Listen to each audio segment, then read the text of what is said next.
대한민국 근현대사를 성경적 세계관으로 알리고 전하는 대한역사문화원의 한국 근현대사 바로알기 특강입니다. 자유를 위해 싸우다. 믿음으로 나라를 이긴 그리스도인 두 번째 이야기입니다.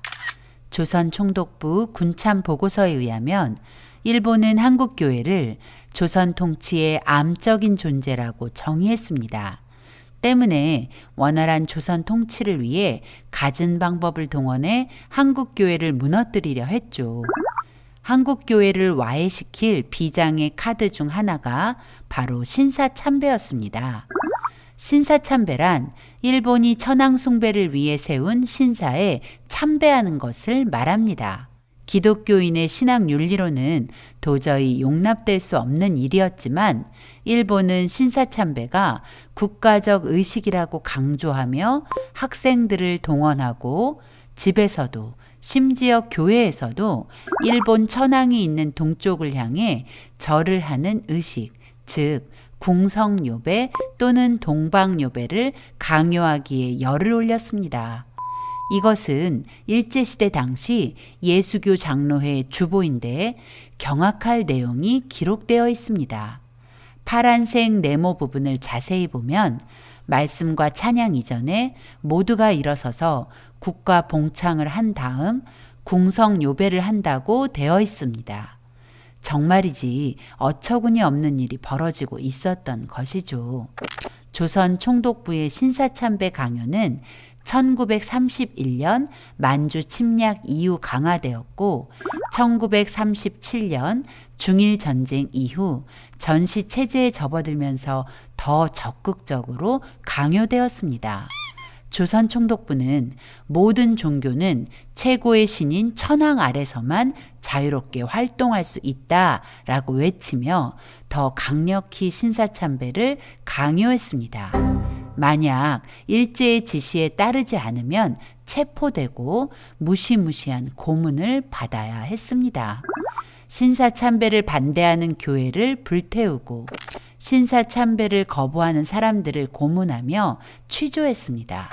얼굴에 한지를 씌워 뜨거운 물을 붓고 인두로 살을 지지고 몽둥이로 때리는 등 견디기 힘든 고문을 가했습니다. 여자들에게는 수치스런 고문도 서슴지 않았습니다. 사람을 좁은 형틀에 가두어 차라리 죽음을 바랄 만큼 고통을 가하기도 했죠. 이런 끔찍한 고문으로 많은 교회와 성도들이 신사참배 앞에 무릎을 꿇게 되는 안타까운 일이 벌어지게 된 것입니다. 일제시대의 한국교회는 약 3,000개 정도였습니다. 그중 신사참배를 완강히 거부하다가 문을 닫게 된 교회는 200개 정도뿐이라고 합니다. 장로교회의 23개 노회 중 17개의 노회가 신사참배를 결의할 정도로 많은 교회가 무너지고 있었습니다. 이 사진은 1938년 9월 12일자 조선일보에 실린 사진인데 조선 예수교 장로회 총회 임원들이 1938년 9월 10일 제27회 총회에서 신사참배를 결의한 뒤 단체로 평양 신사를 찾아가 허리를 숙여 절하고 있는 수치스러운 배도의 장면입니다. 장로교회뿐 아니라 감리교회도 2년 앞선 1936년 신사참배를 결의했고 침례교를 제외한 모든 교단이 다 신사참배를 결의해 배도의 죄를 지었습니다. 천주교는 어땠을까요? 1936년 교황청의 훈령에 따라 신사참배를 승인했습니다. 일제시대 당시 기독교인은 약 20만에서 22만, 많게는 30만 명 정도까지 보기도 합니다. 그중 신사참배를 거부하다가 감옥에 갇힌 성도는 2,000명 정도였습니다. 그만큼 신사참배 강요에 항복한 사람들이 많았다는 것이죠. 더구나 그 2,000명 중에서도 동방요배는 국가적 예우라고 여겨 동참한 기독교인이 적지 않았고 신사참배와 동방요배를 완강히 거부하다가 순교한 순교자는 50명 미만이었다고 합니다. 3.1운동 당시 한국교회 저력을 경험한 일본은 신사참배로 인한 한국교회의 반발이 극심할 것이라 예상했던 것 같습니다. 그래서 만약 기독교 지도자들이 아주 강력하게 반발한다면 조선에서는 신사참배를 강요하지 말자는 결의를 이미 했었다고 합니다. 그러나 장로교회를 비롯한 거의 모든 기독교 교단이 신사참배는 신앙의 문제가 아닌 국가적 예식이라는 조선 총독부의 거짓 회유에 넘어가 너무 쉽게 항복을 해버린 것이죠. 아마도 일본이 더 놀라지 않았을까요? 한국교회가 신사참배에 끝까지 저항하지 않으므로 스스로 신사참배라는 종의 멍에를 짊어진 셈이 되었습니다. 일본은 천황을 유일신으로 섬기며 천황이 온 세계로부터 존경과 숭배를 받아야 한다고 믿었습니다. 그래서 천황이 지배하는 세상을 만들기 위해 전 세계를 정복하려 했습니다. 신사참배는 온 세상을 천황을 숭배하는 세상으로 만들기 위한 일본의 전략이었고, 한국교회가 신사참배를 용납했다는 것은 명백히 배도의 죄를 범한 것이었습니다. 하지만 일제의 지독한 고문과 핍박이 아무리 거세도, 그리고 많은 교회와 성도가 신사참배의 죄에 빠져가는 중에도 나는 하나님을 배신하는 신사참배를 할 수 없다며 강력하게 저항한 이들이 있었습니다. 바로 하나님이 주목하시는 믿음의 사람들이었죠. 지금부터 신사참배를 끝까지 거부하고 신앙을 지켜 믿음으로 일본을 이긴 사람들을 만나보겠습니다.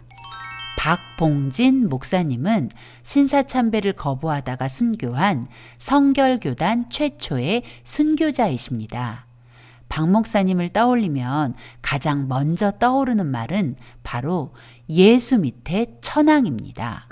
박봉진 목사님은 철원에서 목회를 하던 중 신사참배를 거부해 투옥되었습니다.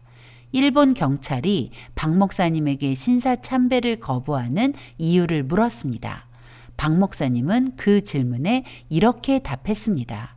하나님 외에 참 신이 없다고 믿기 때문에 신사에 절할 수 없다. 일본 경찰은 다시 질문합니다. 천황이 높으냐, 예수가 높으냐? 박봉진 목사님은 한치의 주저함도 없이 단호하게 대답했습니다.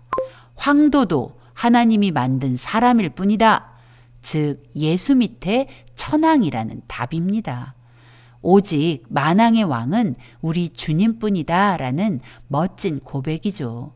박봉진 목사님은 그렇게 끝까지 믿음을 포기하지 않았고 1943년 8월 15일 순교의 잔을 받았습니다. 다음은 일사각오라는 다큐 영화로 기독교인이 아닌 사람들에게도 많이 알려진 주기철 목사님이십니다. 주기철 목사님은 1926년 조선 예수교 장로의 신학교를 졸업하고 부산 초량교회, 마산 문창교회를 거쳐 1936년부터 평양 산정현교회를 담임했습니다. 이 무렵 일제는 신사참배를 강요하며 한국교회 핍박에 박차를 가했죠.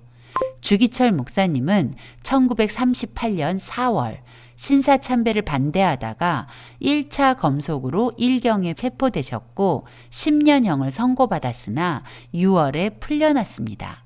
그러나 2달 뒤 8월 제2차 검속으로 체포되었다가 다시 1939년 1월 풀려났습니다. 사실 이 2차 검속은 장로의 총회의 신사참배 결의를 통과시키기 위한 일본의 사전 검속이었습니다. 같은 해 10월에는 제3차 검속에 체포되었다가 풀려나기도 했습니다.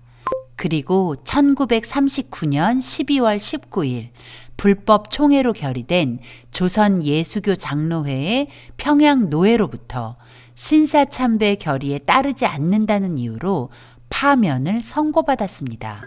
그 참담한 소식이 1939년 12월 20일자 매일신보에 고스란히 실렸습니다. 문제의 목사는 파면하고 신사참배를 실현하기로 했다. 진리인 성경을 기준으로 볼 때 목숨을 걸고 우상 숭배를 거부한 의로운 사람에게 벌을 준다는 것은 도저히 이해할 수 없는 일입니다. 더 안타깝고 민망한 것은 한국교회가 이 일을 바로잡는데 너무 오랜 시간이 걸렸다는 것입니다. 해방이 되고 대한민국 건국이 된 후에도 주기철 목사님에 대한 복권은 진행되지 않았고 1997년이 되어서야 예장통합 서울 동로회에서 주기철 목사님의 목사직 복권을 선언했고 2006년 예장통합 평양노회와 장신대에서 주 목사님의 복적을 선포했습니다. 그리고 2015년 예장합동과 총신대에서 주기철 목사님의 목사직 복권을 선포하고 평양신학교 복적이 선포되었습니다. 주기철 목사님은 1940년 9월 제4차 검속으로 다시 체포되셨고 1944년 4월 21일 복역 중 고문으로 인한 건강 악화로 인해 48세의 나이에 순교하셨습니다. 주 목사님을 떠올릴 때 가장 먼저 떠오르는 말이 바로 일사각오입니다. 자신에게 주어진 사명을 완수하기 위해 한 번 죽음을 각오한다는 뜻이죠. 일사각오는 1935년 12월 17일부터 3일간 열렸던 평양신학교 학생 부흥회 때 주기철 목사님의 설교 제목이었습니다.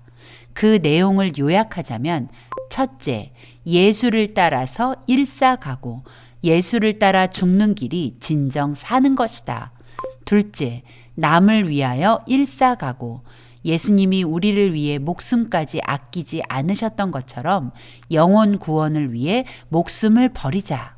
셋째, 부활 진리를 위하여 일사각오, 부활 신앙을 가진 기독교인이라면 당장 눈앞의 죽음을 두려워 말고 끝까지 부활을 소망하며 그 부활의 진리를 전하자는 것입니다.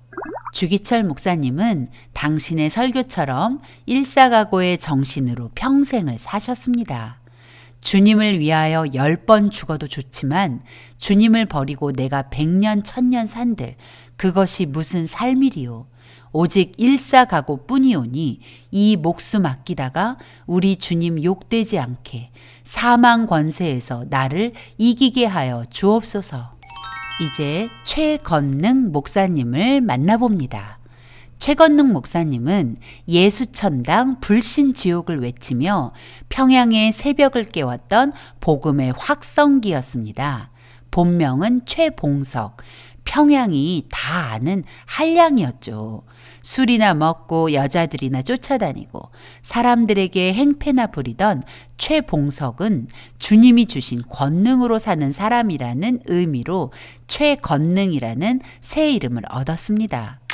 최건능 목사님은 40대 중반의 늦은 나이에 신학교를 졸업하고 만주로 파송을 받아 12년 동안 만주에서 복음을 전하며 28개의 교회를 세웠습니다.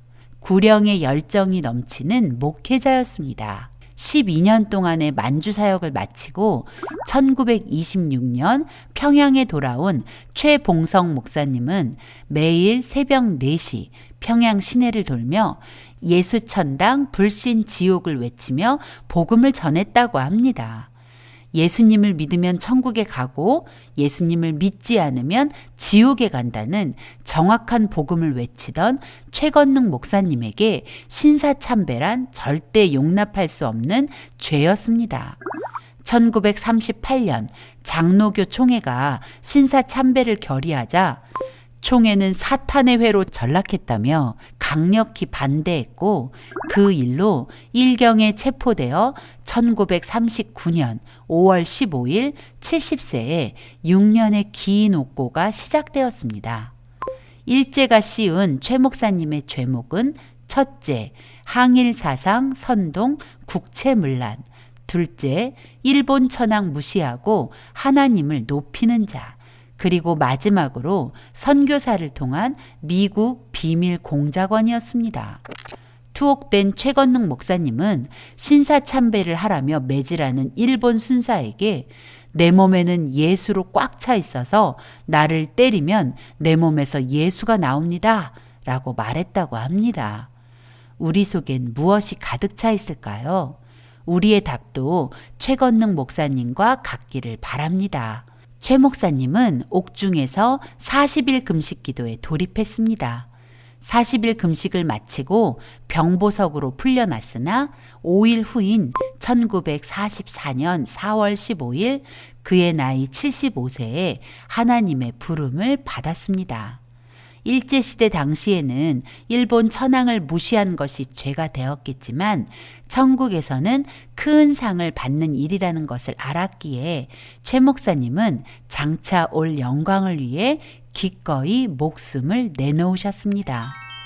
천국을 소망하며 기꺼이 목숨을 내놓으셨던 순교자, 신사참배의 부당함을 일본에 끈질기게 외치다 순교한 박관준 장로님이십니다. 1938년 9월 10일 평양 서문박교회에서 모인 장로교 제27회 총회에서 신사참배가 가결되자 박 장로님은 너무 답답하여 조선 총독부 미나미 총독을 찾아가 결판을 내려고 13번이나 면담을 신청했지만 거절당했습니다. 박 장로님은 총독과의 만남이 거절당하자 미나미 총독에게 신사참배를 강요하면 성경에 기록된 대로 흉년 같은 저주가 임한다는 경고문을 보내기도 했습니다. 거기에서 멈추지 않고 1939년 3월 24일 보성여학교 교사였던 안희숙 선생과 일본 신학교에 재학 중인 자신의 아들 박영창과 함께 제74회 일본 제국의회에 방청객으로 가장에 들어가 2층 방청석에 앉아 있다가 신종교 법안이 심의되는 1시 48분경 성명서 뭉치를 뿌리며 일본말로 나는 여호와 하나님의 사명자이다 라고 외쳤습니다. 순간 일본 국회는 순식간에 난장판이 되었고 박 장로님과 안희숙 선생 그리고 박영창이 모두 체포되었고 평양 감옥으로 이송되어 약 6년의 옥고를 치르다가 1945년 3월 13일 순교하셨습니다. 박관준 장로님은 눈앞에 보이는 고통보다 하나님의 마음에 관심을 기울인 분이셨습니다. 사람의 삶이 주를 위한 삶이어야 온전하다는 것을 외치며 본인도 그렇게 살다가 예수님을 위해 기꺼이 순교한 것입니다. 박 장로님이 남긴 한시 하나를 소개하며 박관준 장로님의 이야기를 마무리하려고 합니다. 인생 유일사 하불 사어사 군독 사어사 천추 사불사 시래 사불사 생락 불여사 야소이 아사 아위 야소사 뜻은 이렇습니다. 사람은 누구든지 한 번 죽는 일이 있는데 어찌 죽지 아니할 사람이 있겠는가? 그대가 죽을 때에 올바로만 죽으면 그 죽음은 죽음이 아니고 천추의 영원한 생명이다. 죽을 때에 죽지 않는다면 비록 살아서 낙을 누린다고 해도 죽음만 갖지 못할 것이다. 그 생명은 값이 없다. 예수님이 날 위해 죽으셨으니 나도 예수님을 위해 죽겠노라. 이제 제주도의 복음을 처음으로 전한 목회자 이기풍 목사님을 만나봅니다. 평양 장대현 교회가 파송한 첫 번째 선교사였고 신사참배를 강요하는 일제 총구 앞에서 나는 죽어도 일본 귀신에게 절할 수 없다. 너희가 지금 총을 쏘아 날 죽인다 해도 나는 하나님 외에 다른 신을 절대로 섬기지 않겠다며 믿음을 지키셨습니다.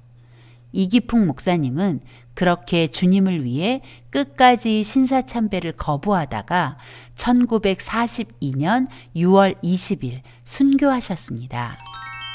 3.1운동 때 33인 민족 대표 중 한 사람이기도 한 신석구 목사님이십니다. 신 목사님은 신사참배 거부로 체포되어 재판을 받던 중 일본 검사가 감옥에서 풀려나도 독립운동을 할 것이냐고 질문했습니다. 그러자 신 목사님은 검사에게 추리 독립이라고 담대히 대답했습니다. 독립이 될 것이라 생각하며 나는 그날까지 헌신할 것이다. 신 목사님은 살아계신 하나님을 믿었기에 우리의 목숨을 거둘지언정 영혼을 책임지지 못하는 일본의 관리를 두려워하지 않고 우리의 영혼을 천국에도 지옥에도 보내실 수 있는 하나님이 기뻐하실 선택을 한 것이죠. 신석구 목사님은 해방 후 감옥에서 풀려나셨지만 북한이 공산화되는 과정에서 또 다른 적그리스도 세력, 공산주의자에 의해 무참하게 학살당하며 순교의 잔을 받으셨습니다. 장로교의 대부분의 노예가 신사참배를 결의할 때 신사참배를 반대하는 결의를 했던 경남노예가 있었습니다. 그런 결정을 이끌어간 지도자가 당시 경남노예 노회장 최상림 목사님이었습니다. 최 목사님은 일본 경찰이 지켜보는 가운데 용감하게 신사참배를 반대한다고 선언했고 결국 그 일로 체포되어 평양 감옥에 수감되셨다가 모진 고문에 몸이 상하여 1945년 5월 6일 순교하십니다. 최상림 목사님은 나의 갈 길 다가도록이라는 찬송을 늘 부르셨다고 합니다. 믿음으로 사는 자는 하늘 위로 받는다는 가사를 믿음으로 고백하며 오직 주님만을 바라고 의지한 목사님이셨습니다. 최 목사님처럼 신사참배를 거부했던 한상동 목사님은 신사참배를 할 수 없는 6가지 이유를 이렇게 말했습니다. 첫째, 계명을 어기게 되니 하나님이 노하심으로 할 수 없다. 둘째, 인생의 본분이 하나님을 영화롭게 하는 일인데 그렇게 못하니 할 수 없다. 셋째, 결국 교회가 없어지게 될 것이니 할 수 없다. 넷째, 강요하는 개인도 망하니 남의 망하는 꼴을 볼 수 없으므로 할 수 없다. 다섯째, 신사참배하면 국가도 망할 것이므로 할 수 없다. 여섯째, 나 자신이 지옥 갈까 두려워 할 수 없다. 이렇게 신사참배를 거부했던 손양원 목사님을 소개합니다. 믿음을 지키는 일을 생명보다 소중히 여긴 손양원 목사님.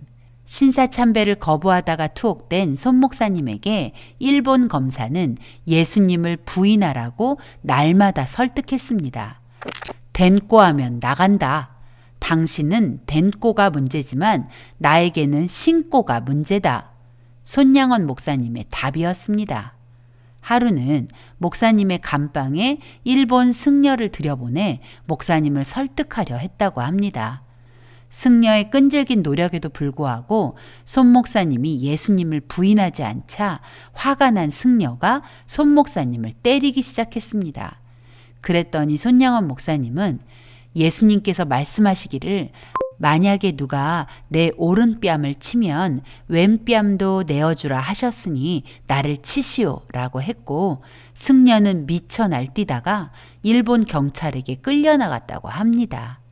해방 후 손양원 목사님은 자유의 몸이 되셨습니다. 그러나 목사님은 곧 공산주의자들에게도 위협을 받게 됐죠. 두 아들을 공산주의자들에게 잃으면서도 하나님을 믿는 믿음을 포기하지 않으셨던 목사님. 손양원 목사님은 1950년 9월 28일 6.25 발발 후 빼앗겼던 서울을 수복한 그날 하나님이 없다고 말하는 공산주의를 반대하다가 순교하셨습니다.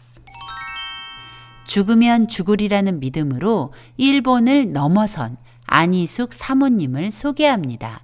참고로 그녀는 당시 미혼이었습니다. 박간준 장로님이 일본 국회에서 신사참배의 부당함을 외칠 때 그곳에 함께했던 사람이 안희숙 선생입니다. 안희숙 선생은 교사를 하던 학교에 사직서를 내고 이 거룩한 거사에 동참했다가 체포되어 평양으로 이송되었고 6년간의 옥고를 치르게 됩니다. 평양 감옥의 열악한 환경으로 눈의 병을 얻은 안희숙 선생은 면회온 어머니께 눈에 병이 생겨 고통스럽다는 이야기를 했습니다. 여느 어머니들 같으면 딸의 아픔을 보며 울거나 위로를 건네는 것이 당연할 텐데 안희숙 선생의 어머니는 딸에게 이렇게 말했다고 합니다. 얘, 너 왜 눈을 위해 염려하니? 네가 네 생명을 주님께 바쳤을 때 넌 네 눈은 같이 바치지 않았느냐? 어머니의 말을 들은 안희숙 선생도 아무렴요. 눈도 바치고 모든 것 다 바쳤어요. 어머니 알았어요. 라고 답했습니다. 어머니는 다시 주님께 일단 드렸으면 주님의 것이지 네 것이 아닐 게 아니냐? 라고 했다고 합니다. 안희숙 선생은 1945년 8월 17일에 사형이 집행될 예정이었습니다. 그런데 1945년 8월 15일 해방이 되고 17일 사형을 몇 시간 앞둔 그녀는 사형이 아닌 극적인 구원을 받고 자유를 찾았습니다. 하나님은 하나님을 위해 모든 것을 드리는 사람들을 구원하시는 멋진 분이십니다. 마지막으로 브루스 헌트 선교사님을 소개합니다. 브루스 헌트 선교사님은 1903년 평양에서 태어난 선교사 자녀였습니다. 부모님의 뒤를 이어 오직 하나님의 말씀에 순종하는 선교사로 조선의 성도들을 깨웠던 분입니다. 브루스 헌트 선교사님은 신사참배는 우상숭배이고 결코 성경적이지 않다라고 담대히 외치다가 1941년 체포되어 투옥되었고 그 다음 해인 1942년에 미국으로 강제 송환되었습니다. 그리고 해방 후 대한민국으로 다시 오셨죠. 얼마든지 피할 수 있는 고난의 길을 피하지 않고 죄와 담대히 싸운 선교사님의 그 희생은 대한민국이 위기에 처한 상황에서 회개를 촉구하는 소재가 되기도 했습니다. 인천 상륙작전을 앞두고 부산 초량교회에서 열린 2주간의 구국기도회에 회개의 불이 붙게 된 것이 브루스 헌트 선교사님의 신사참배 거부에 관한 이야기였고 그 이야기를 들은 모든 사람이 지난날 한국교회가 저지른 신사참배의 죄악을 회개하는 놀라운 사건으로 일어났던 것입니다. 이 사진 속 사람들은 신사참배를 거부해 투옥되었다가 해방과 함께 평양 감옥에서 풀려난 믿음의 사람들입니다. 이들은 8월 17일 출소하여 순교자 주기철 목사님의 사택으로 모여 자신들을 구원하신 하나님께 감사하며 이 사진을 남겼습니다. 이분들이 바로 믿음으로 나라를 이긴 그 사람들입니다. 다니엘서 7장 22절을 함께 읽어볼까요? 옛적부터 항상 계신 자가 와서 지극히 높으신 자의 성도를 위해 신원하셨고 때가 이름에 성도가 나라를 얻었더라. 우리가 일본으로부터 1945년 해방되어 자유를 얻은 이 기적 같은 일은 우리의 힘과 능력으로 된 것이 아니었습니다.